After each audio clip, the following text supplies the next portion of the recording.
This is television for the Isles of Scilly, brought to you with Worldwide Financial Planning, Truro and Penwith College, and the Scilly Lottery. From Radio Scilly, this is scillytv.com.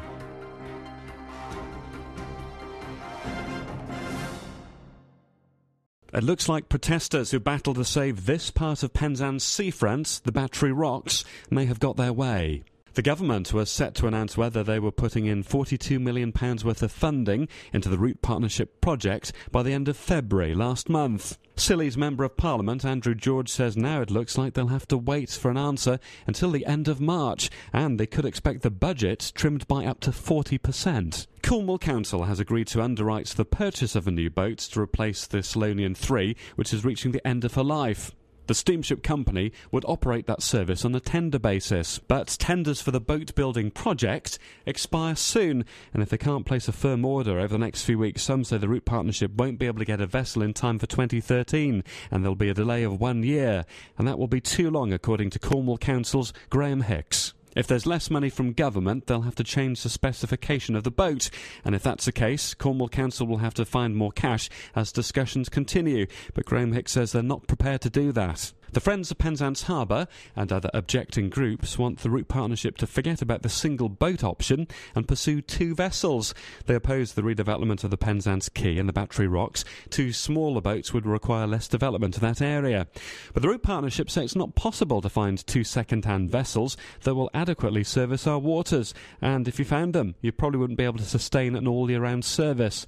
They say the reason for getting a purpose-built boat is that it will last 25 years, and that will allow them to put cash aside to pay for the vessel after that. It could be the weight that kills off support for the scheme from the mainland. Graham Hicks of Cornwall Council says if they've got to wait much longer, there's no way the project can proceed. And so the Battery Rocks may stay undeveloped.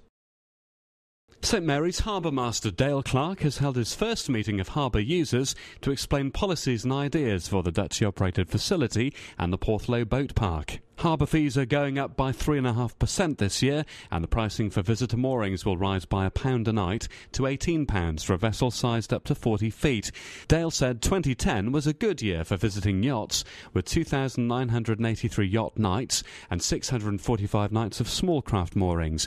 In general, there was a 10% visitor increase over the last year. The cost of accessing the quay is going to go up as well, to £112 a year. But Dale said the facilities at the Porthlow Boat Park weren't good enough, and that could explain a drop in user numbers, and a decision by some boat owners to winter them in fields. He announced that fees wouldn't rise next year, but for Richard Farr, that wasn't enough. He wanted a reduction in costs. Dale says the plan is to improve services at the Porthlow Boat Park and bring in water and electricity. He's going to pursue funding from the local action group for a new slipway and other improvements. The boat park is going to be more of a working boat facility with a designated route through it, rather than the free-roaming pedestrian access there is at the moment.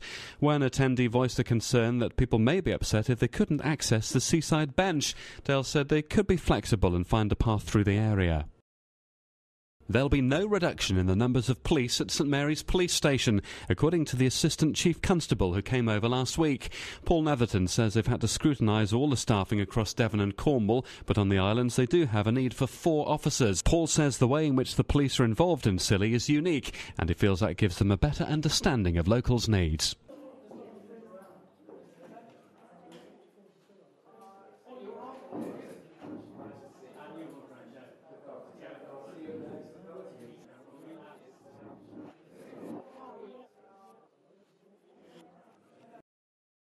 There's going to be some change with the new school opening. The new school build at St Mary's is underway.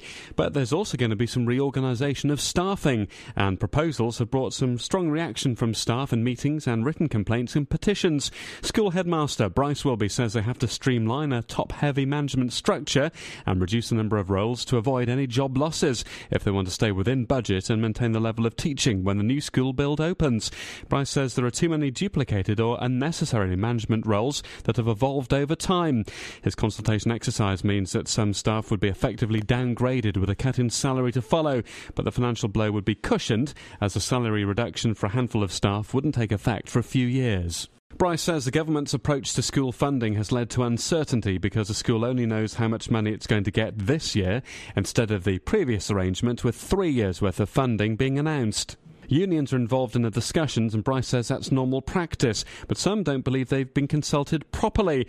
Bryce says the fact that discussions are taking place shows feedback and opinion is being sought, and the final decision will rest with the governors. Bryce has been accused of being arrogant in trying to drive through the changes by some staff who don't want to be named, but he doesn't agree with that.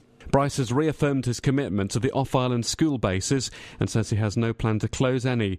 There may be some movement of staff, though. He says they need to reorganise roles and duties to offer the best option for pupils when the new school opens, and teachers work for the school as a whole and not one particular island base.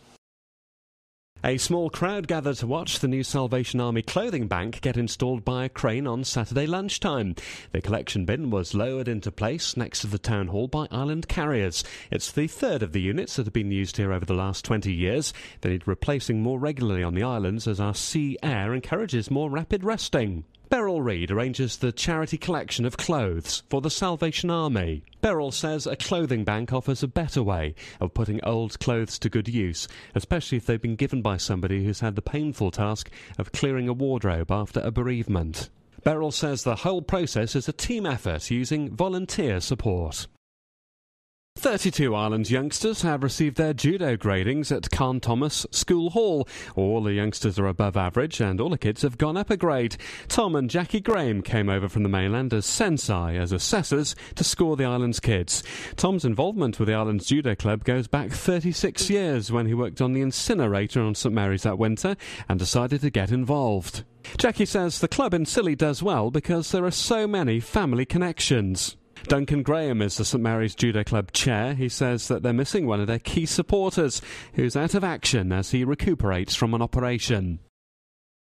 You notice the overhead power lines on the garrison. The Area of Outstanding Natural Beauty Officer Trevor Kirk thinks it's an eyesore and doesn't do much for our tourism offer. They're not so noticeable on the off-islands. They're mainly buried underground. So when cables do run in the air, they tend to stand out.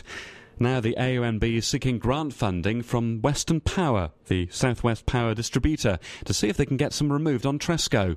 They're asking for £60,000 from a £1 million funding pot to see if lines opposite Thatch Cottage by the St Nicholas Church and the Darl Rocks can be put underground. Trevor says he hopes they'll be successful in their request for the cash because the Darl Rocks are a scheduled monument and the church is a listed building.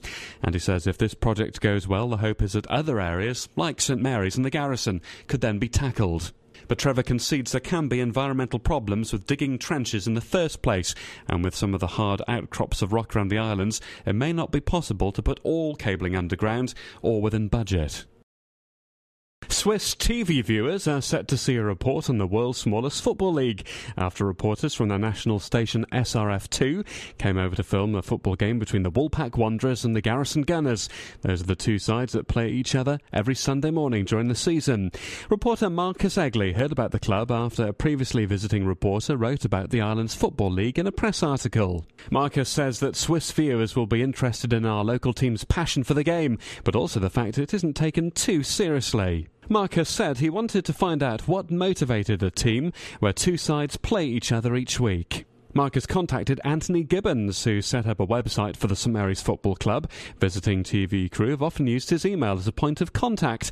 He says the film crew doesn't affect the players' performance, but they get a better turnout for the game. And more TV reporters are set to come from overseas soon. A French crew is on the way. They're going to try and get here for the third time after weather affected their previous plans.